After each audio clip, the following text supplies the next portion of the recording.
Pag magpapagawa kayo, humingi kayo ng permit, building permit.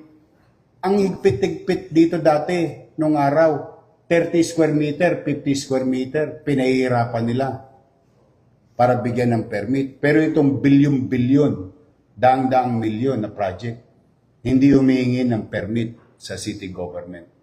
O now, I'm calling the attention, and you tell him this.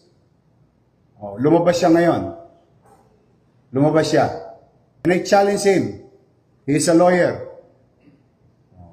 Pwede ba magpatayo ng building ng walang building permit? Hindi pa siya natuto doon sa pinatayo niyang barangay hall na 19 million eh.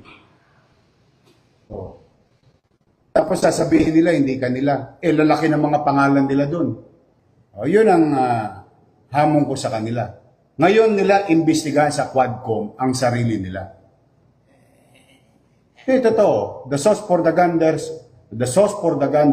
should be the sauce for the goose. Tanong ko lawyer yan. Itanong mo sa kanya, ito po tinatanong ni Yorme sa inyo. Congressman Joel Chua, Attorney Joel Chua, pwede po bang magtayo ng building ng walang building permit sa City Hall?